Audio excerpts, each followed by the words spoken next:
News with Gina. The News with Gina Grad. Hey, Kevin, sorry, I just looked down here and saw Billions. You've been in some episodes of Billions? Yeah, I did what they call a multi-episode arc in the last season 4 of the show. Do you watch the show? I watch it on and off because Brian Koppelman is a friend. And love him. Love that guy. Yeah.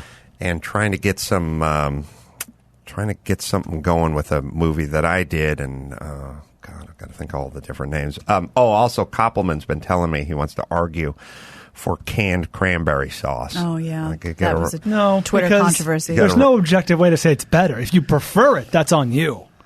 You can't say it's better. I'll tell you, there's only one argument. The gelatinized stuff that people cut into manhole covers, I don't abide, but at least it's something different than my homemade relish. But remind me, or just write it down, Max, about it, because I told him we'd talk about it, or he's going to argue his side of it. But yes, good guy, and I got some thing, and Don Cheadle, and blah, blah, blah, and hopefully we'll be able to make some programming. Sorry. Well, this story is everywhere today, so I might as well just talk about it. If you want Adam Driver to sit through your interview, please don't play any clips from his movies. The actor walked out of an interview with NPR's Fresh Air after the radio show played audio from his Netflix movie called Marriage Story. The interview took place earlier this month. It never aired and gained a lot of traction in the last 24 hours. So the staff of Fresh Air knew that Adam doesn't like to hear his old performances, and the actor had just told the host, Terry Gross, 9-month-old performances, about his displeasure at the idea of listening to a clip of himself. He was singing Being Alive from the Musical Company in this clip. Great song. When the show played back a clip from Marriage Story, he left. Fresh Air's executive producer tells the Daily Beast, "We don't really understand why he left. He just got up and left." Well, I heard that this is an interesting thing. I think he has a phobia of hearing his own voice, which now we're in some murky waters here, because now we're kind of on with Chick on the plane with the dog. Like, is there a phobia, or could you?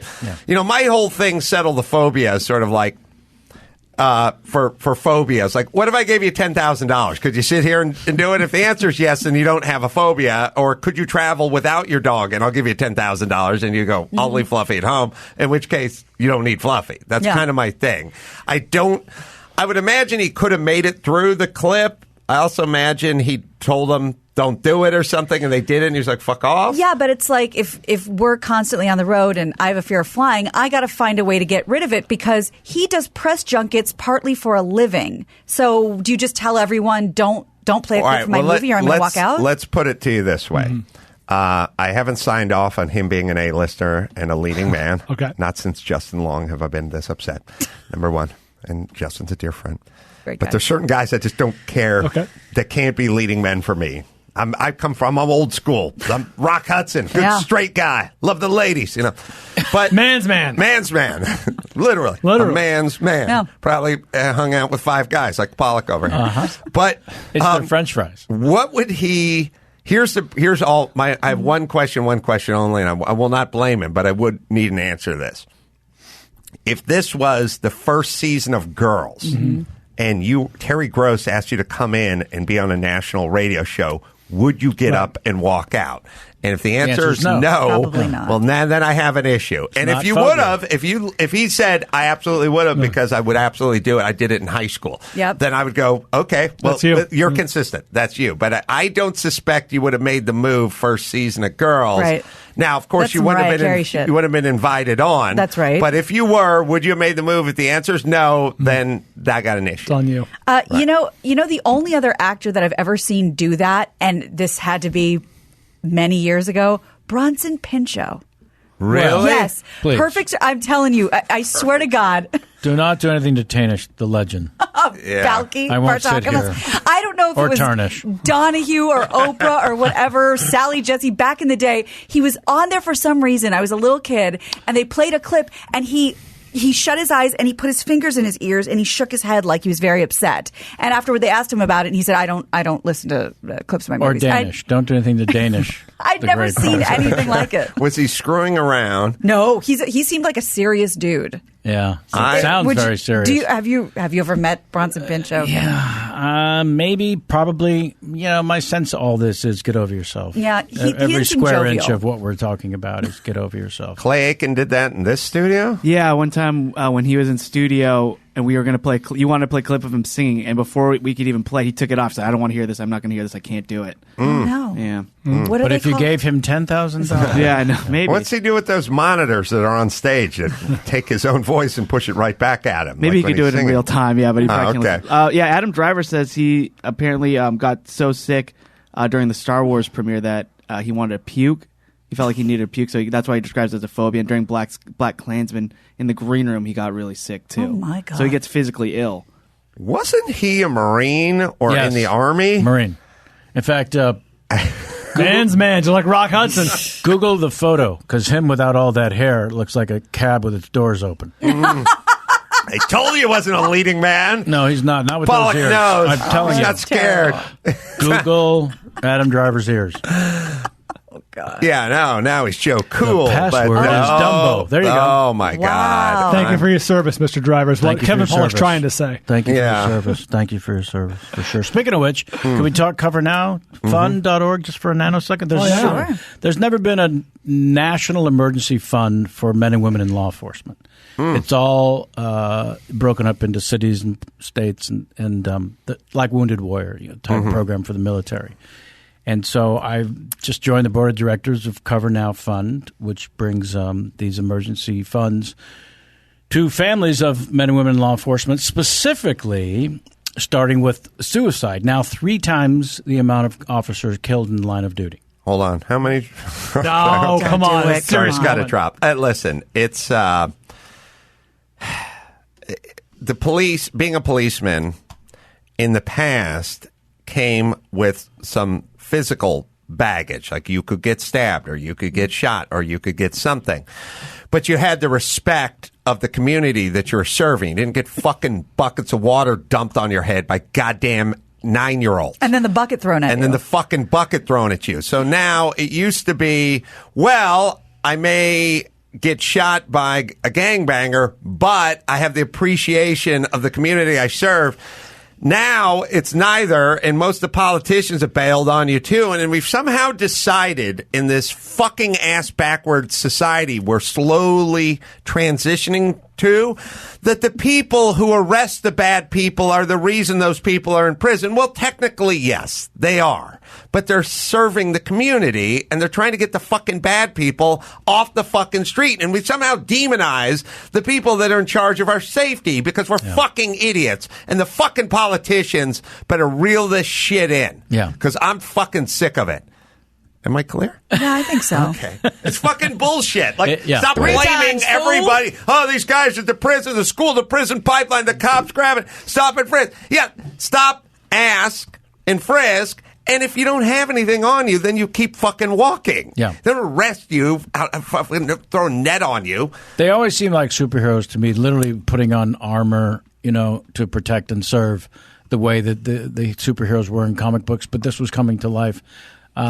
And also for my whole life, for whatever reason, I walked past an officer and said, thank you for your service. Because it seemed like anytime someone does a job that is outside of their own personal agenda or career, the idea that you would go into the streets and look for the bad guys, as it were, and to try to remove them from a otherwise thoughtful and caring society, on paper is a must and should be celebrated and should be honored on a minute by minute basis, let alone hourly or weekly or once a year.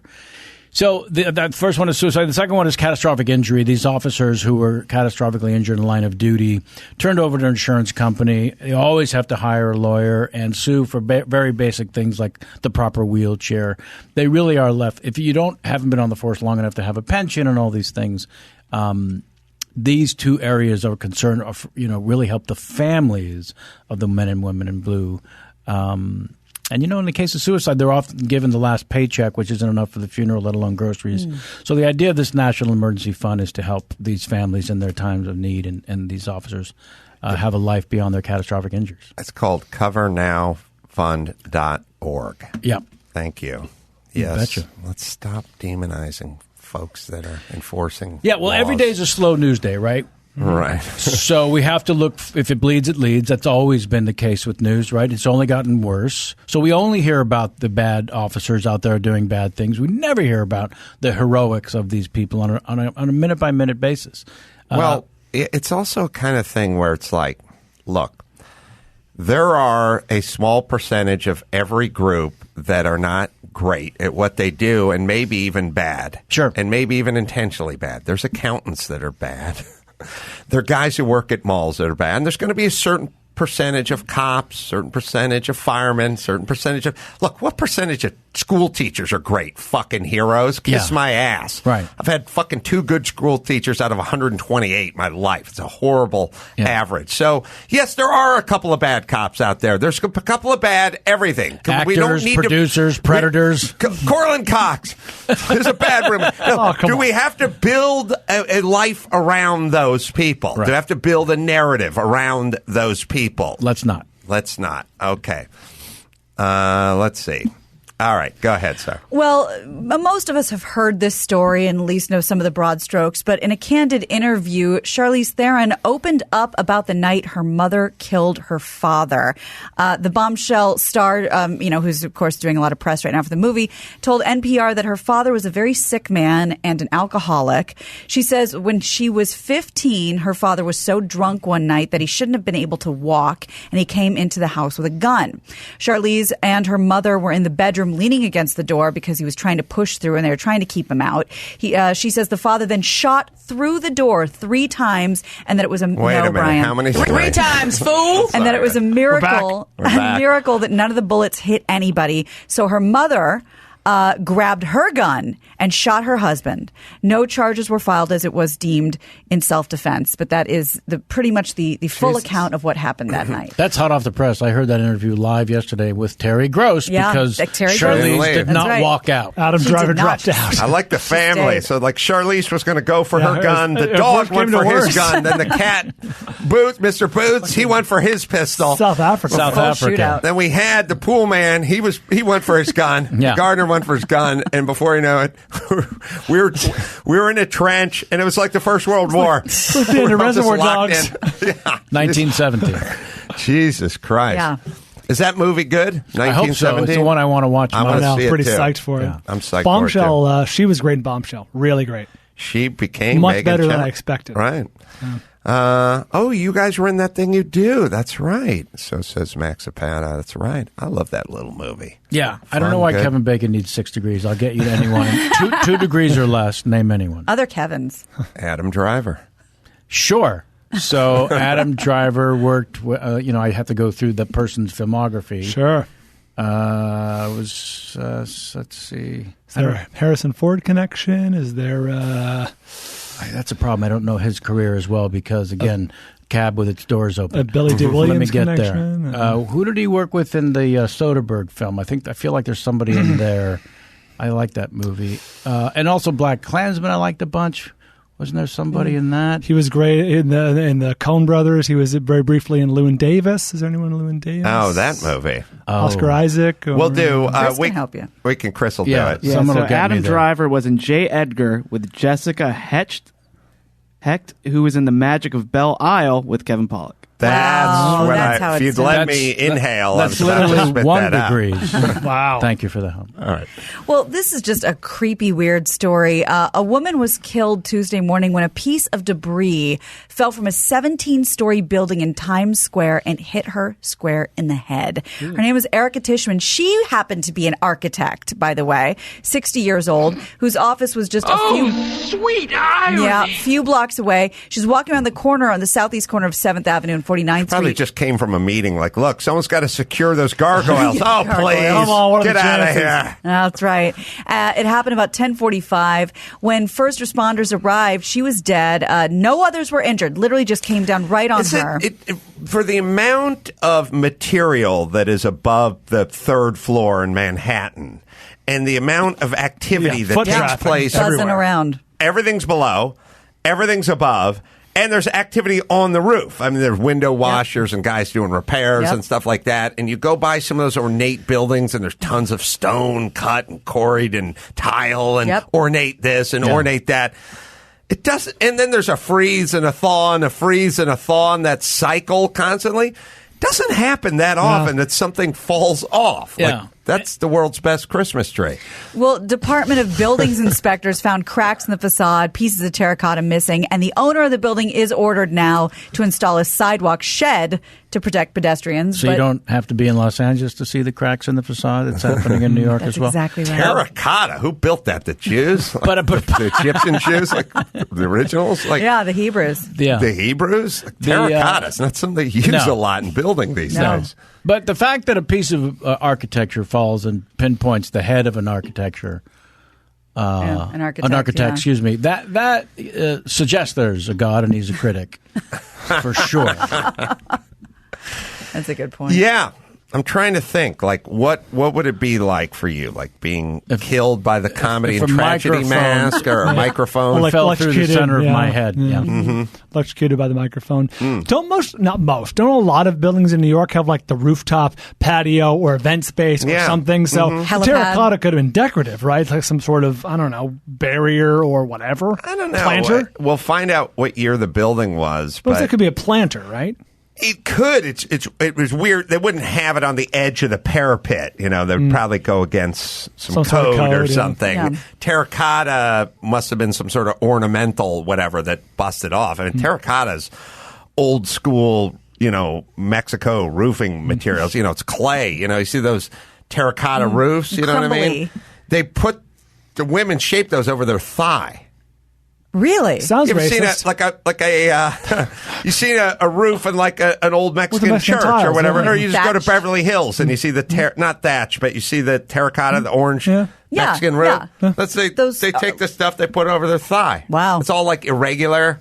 It's impressive. Yeah, it's weird. I have a bunch. The original tiles are like hard to find. They're not still doing this. There must be some sort of manufacturing thigh If only there was a machine. that they mold after. Well, now. big thighs taken over, and put a lot of young ladies out of business. Now they're back to chiclets, but they were no. So Forming if tiles, you look at new age, like so, when you go down to like Palm Springs. You see the fake terracotta, and it's like a little thinner, and it's super uniform. Right, synthetic. And it looks a little synthesized because it looks like fake wood on a 70s Mustang when the steering wheel and the stick didn't really pulling it off, But if you go to the old school, like 20s, and there's some buildings in Beverly Hills and Los Angeles and, of course, Mexico and stuff, you see the irregular kind of different colors. They're a little thicker. They're really cool. I've literally... collected those from streets and taken them home. And done what with them? Put those Mostly thighs. Them on your thighs, masturbate. yeah. Just I put a Exoskeleton? little perfume under my nose and I just kind of close my eyes. Yeah, and drift drift away. back. No, and think of a there will be Mexican thigh. There will be people who are living up in the Hollywood Hills, some like house from the 20s or 30s, and they had that roof. And at some point, it's time to get a new roof. And the roofer says, we got to take off all the old ones, and we don't have enough to match or to replace or whatever. And then they sell the homeowner on the crappy new version. It's got a 50-year warranty, and it's this much a square, and blah, blah, blah. And all the old ones end up piled out on the street. And invariably, I would walk my dog by and go, what are you doing with those? And they go, and just getting rid of them or whatever. And I go, well, I'll take them. Then bring the pickup truck in and take them. They're expensive. Thankfully, none of those pieces fell off the roof and hit a Mexican woman in the head. That's right, or the thigh. What year was this building from, Maxipad? Terracotta's a weird one. But anyway, sad, weird, but Very also bizarre. kind of surprised it doesn't happen more often. Yeah. Well, Orion Pictures have released first look photos from Bill and Ted's Face the Music. Is movie. Orion still around? I guess so. Apparently. I didn't know that. They might be paired up with somebody, which is the upcoming film that reteams Alex Winter and Keanu Reeves in their iconic time-traveling roles. The movie reunites the actors as the title characters, now middle-aged best friends, who embark on a new adventure seeking the song that will set the world right and bring harmony to the universe. In the new film, and I think we have pictures, the duo are helped by their daughters, along with historical I want to get Alex Winter and figures. Keanu just back on that first day and mic them up. Hey, Keanu, what have you been up to? Oh, God, and where do I start? What about Alex? I just home eating ramen. Just kind of waiting for this day. I just shot John Beck 11 and 12 and 13 back to back. Wow. This is supposed to be released next August. I'm Yeah. fine with this. How much time has gone by since the first one? With the second one, it was Bogus Journey. I don't know how long that The first one was 92. So then maybe 94 for the Ish. other I could be one. wrong. Yeah. Alex Winter, I guess, was directing. He's done a He's lot. been And he here. worked for Kimmel for a while directing bits. Building was built in 1915, so thus the terracotta. When Alex Winter was on, I think he had just done a movie about cryptocurrency. It was really kind of fascinating. That's right. Yeah. Bitcoin and all that stuff. Interesting guy. Yeah. All right, what else we got, Gina Grant? Well, the bat used by legendary baseball player Babe Ruth to hit his 500th home run was auctioned Saturday. Any guesses? Or do you know the story already? I think I heard it was $1 million and like $80 or some number like that. $1,800,000. $1,800,000. That's yeah. 800. Just move That's the still zero. an all-day specific number. Weird Yeah. that they don't just give it's $1 million. If it Well, I wanted to be specific because 800 for shipping. Yeah, right. That's right. I wanted to be specific because all the headlines say for over $1 million, and I'm like, well, what's that number? So I wanted to make sure that it was clear because it's a little bit just clickbaity. got past $1 million. Yeah, though the auction house didn't identify the buyer. Ruth hit his 500th home run August 11th, 1929-minute game against anybody? I'd say it'd be Baseball like history? different names and stuff, like the Cleveland Racists. You're right. You're absolutely right. Different names, Yeah, right? Cleveland Am I right? Indians, yeah. Was it? It was. I thought you knew that. No. I was making a It joke. wasn't the You were- San Francisco Jews. Cleveland Spiders. It was the Cleveland Indians. Oh, that's weird. Yeah, I just figured you No, that's I didn't. amazing. I didn't know that part. So he gave the bat to his friend, former Suffern, New York mayor. By the Jim way, Rice. that's one of those perfect setups where at some point I'll go home and I'll say to somebody, "Hey, you never guess what happened?" Gina was doing the story, and then she said, "Guess where?" Or guess who they were playing, and I guessed the city. I made a joke, but I still guessed the team, and they go, "Well, there you go," and I go, "No, but." But it was Of pretty, all the pretty cities. kismet. Yeah, there's a lot of teams in Major League Baseball. Nice Yeah, guy. I heard. Yeah. Anyway, What do we get for Grubhub? we're doing meatloaf tonight? Yeah, no. This is a crazy coincidence that I just kind of tuned into. Right. I got it. I got it. Yeah. File So away. you just picked it out of the air? Well, there's a sugarless ketchup that we're trying tonight. So, yeah, that's kind of how it goes. I don't even bother repeating those stories anymore because I realize Yeah. if people have some enzyme to not appreciate There'll it, be no they go, fanfare. okay, they'll give you some stupid thing once, or they'll go like, one time when I was 12, I was thinking about my Nana, and the phone rang, and it was my Nana. And I go, don't one-up me with your fucking Nana talk. Yeah, 50 years ago. I just pulled this fucking rabbit out of my hat. Yeah. Don't you stuff it back in. Well, we all acknowledge it, give you full credit for it. Thank you. He gave the bat to the former Suffern, New York mayor. It's been in the family 75 years. Another Ruth bat used to hit the first home run out of Yankee Stadium in 1923. That sold for $1.3 million in 2004. So there is still a market for this. Can we make this rule? Let's hear it. As I see it all the time because I watch all these like auction shows. I saw one last night where the guy sold like 105, I think it was a Harley Davidson that was like 100 years old. And it's like his grandfather had it, and a lot of waxing poetic about it going to a good home. right. And no talk about you hammering a check for $1 million because you sold this piece of shit your granddad brought home after the war. Like, how about that side of the story? And my whole thing is you're allowed to get your $1 million for the bat. You know, it's been in the family forever. Don't give me spare me the sanctimonious Right. speech. Don't give me the fucking part about how much you love it and how important it is. How big Grandpa of would a have Clearly wanted don't. it to go good to a because your lover fucking baseball. 9-year-old's getting nothing. Yes, Yeah. don't do it. Who was the son? Who the car Walter guy? Payton's Walter son. Payton.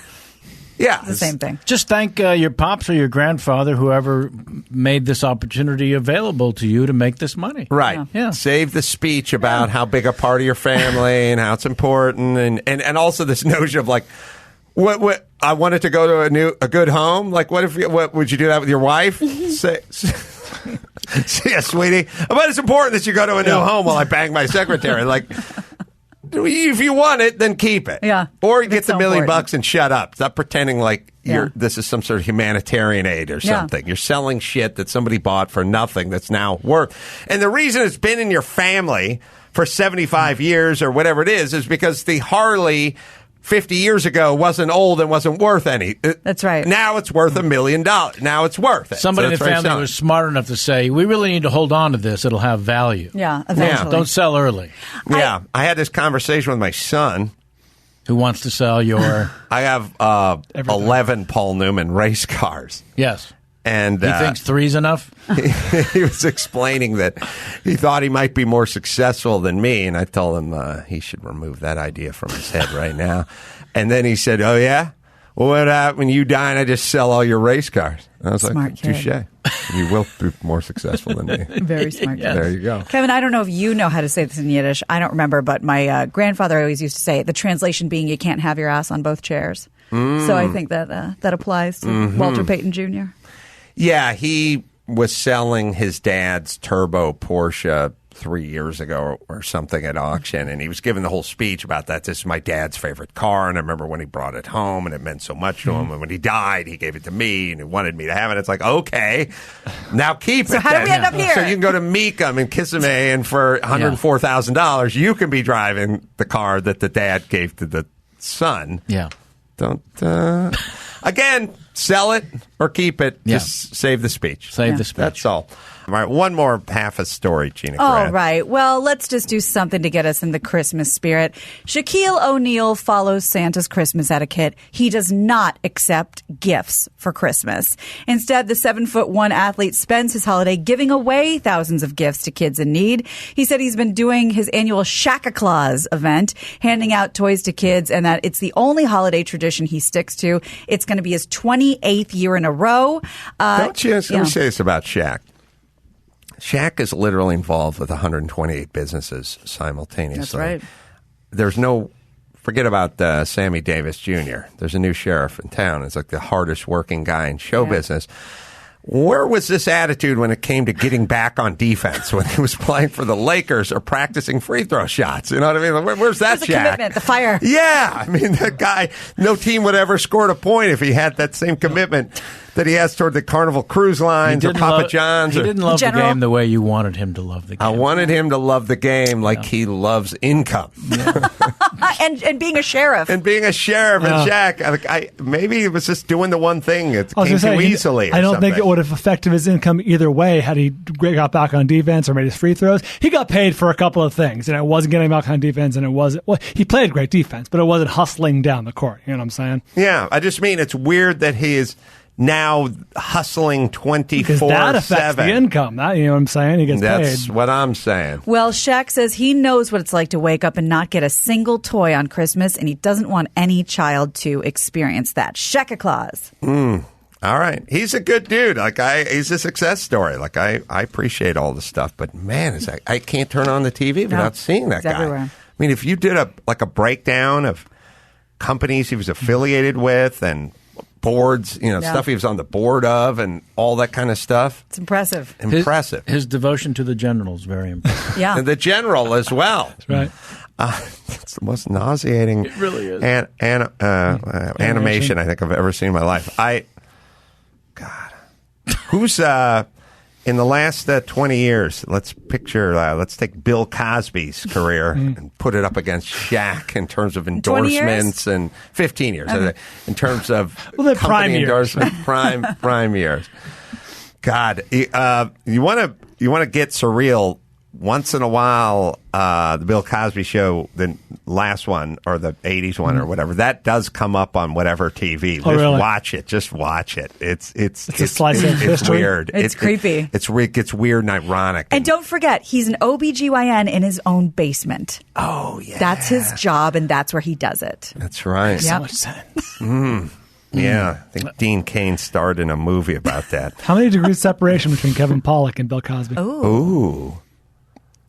When I was 10 years old, my first act was lip syncing Noah in the Ark. See? There it is. 1 degree. It just didn't have in the liner notes prolific serial rapist. Oh, they didn't? Well, you got to turn the album over. You're looking at My the bad. front. My bad. So you did Bill Cosby's. Yeah, and the Noah in the Ark bit. Do you remember that one? Yeah. So the side of this precocious little 10-year-old Jewish kid lip syncing this phenomenally hilarious comedy album was an act. You know, my mom caught me doing it one day, and then you're doing that for the Zuckers at Passover. So I did it on the white painted brick fireplace stage for 30 relatives, and then that was the first laughs I got from a large group, and then it was over. It was over in that moment. So, You're bit by the bug. Yeah.